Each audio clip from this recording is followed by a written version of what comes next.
Welcome to the Windows channel, and this is the Tech News Update.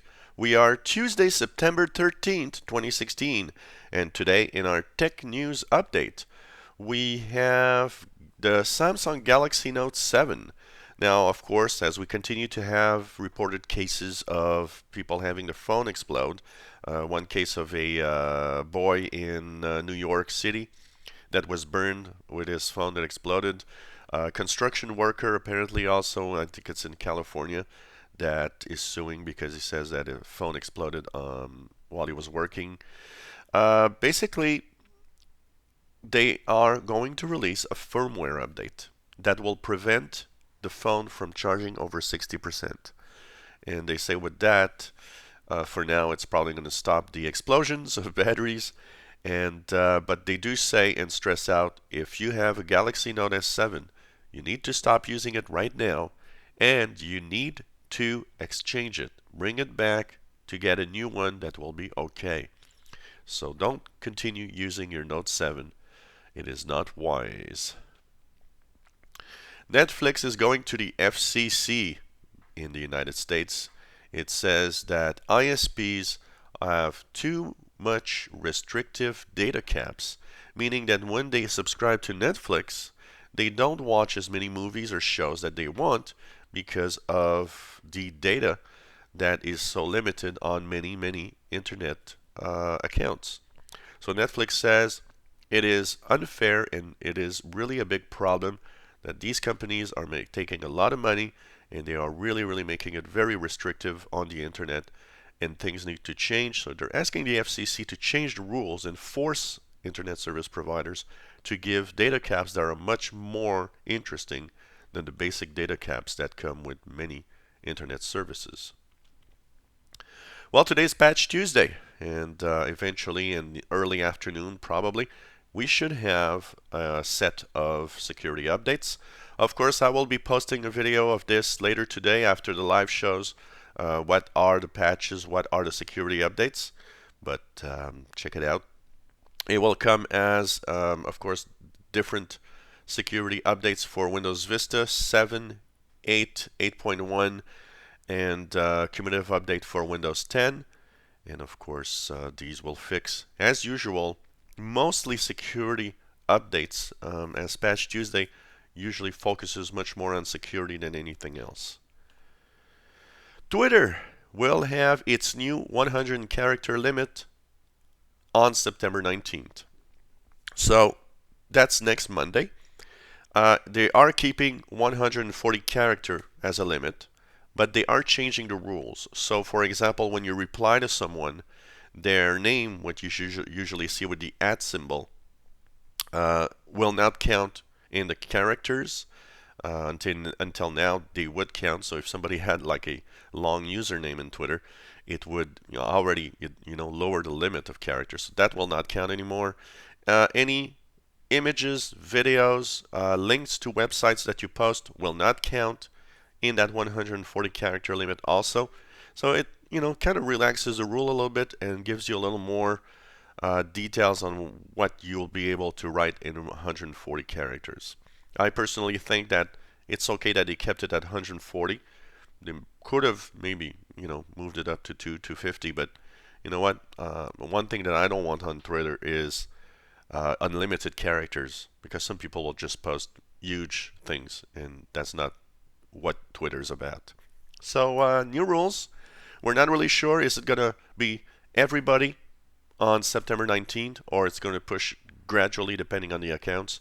But it starts on September 19th, next Monday. Well, Apple is getting sued by its iPhone upgrade program users, because a lot of iPhone upgrade program users went to the store to get the new iPhone 7 that you could, of course, pre-order first and then order when they are going to be released in a few days. But the problem is, everybody that was on the iPhone upgrade program, which is a monthly fee and every year you get the new iPhone, all had the same message saying, come back later. But if you weren't on the program and you wanted to buy one, they would take the order. So now the users are saying, well, that's not what we were told. The iPhone upgrade program is not supposed to be, well, we're going to wait until we decide to give you the new phone. It should be right away. And so many Apple users are very angry at this and are suing Apple, saying, look, this isn't the way that it should be, and it isn't the way that you told us it was going to be. So we'll see the outcome of this. Well, today is the official release of iOS 10. If you have an iPad or an iPhone, apparently many new features. I will be, of course, installing this on my iPhone 5, because that's the latest iPhone I've got. And we'll be checking out the features, of course. And when is it going to be released today? Apple has a tendency to kind of open basically the upgrade process around 10 a.m. Pacific time, which means 1 p.m. Eastern time. Start looking for the update. Of course, every time there's a major update like this, a lot of people complain, I don't have it, don't have it, don't have it. You got to be, patient, because there are going to be a lot of people today that are going to want to download this. And of course, it might take a little while before it shows up on your device. So it's iOS 10 day today. Well, after the iPhone that had controversy in actually removing the headphone jack, it seems that the next Samsung phones might also have no more headphone jack and have some kind of proprietary Samsung headphone jack. So, I don't know about this. It's very complex. I understand that they apparently they're trying to give us better sound quality. But that's kind of an headphone jack that's been there forever, and a lot of people have devices for this. I'm not sure they're going in the right direction when they're doing this.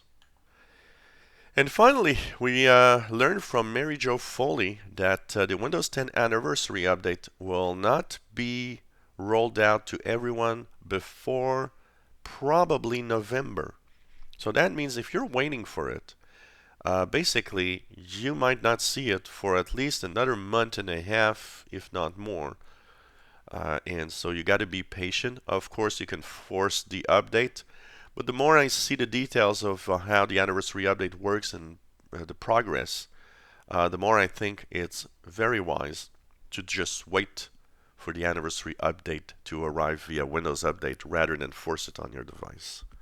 So if you don't have it right now, just remember that it might be November before you see it on your device. They're really slowing down the pace and taking their time in upgrading every computer around. So this was the Tech News Update for Tuesday, September 13th, 2016. Today's live show day at 3 p.m. Eastern Daylight Time, 1900 hours UTC. We have 90 minutes of answering your tech questions. And at 6 p.m. Eastern Daylight Time, 2200 hours UTC, we have Learn the Tech. Today we're going to kind of have a little discussion on how basically social media changed the world, changed the way we interact with each other. I think that's going to be an interesting little show there. And if you enjoy our videos, why not subscribe to our channel? You'll be informed when new videos are online. Give us thumbs up. Thank you so much for following us on our channel.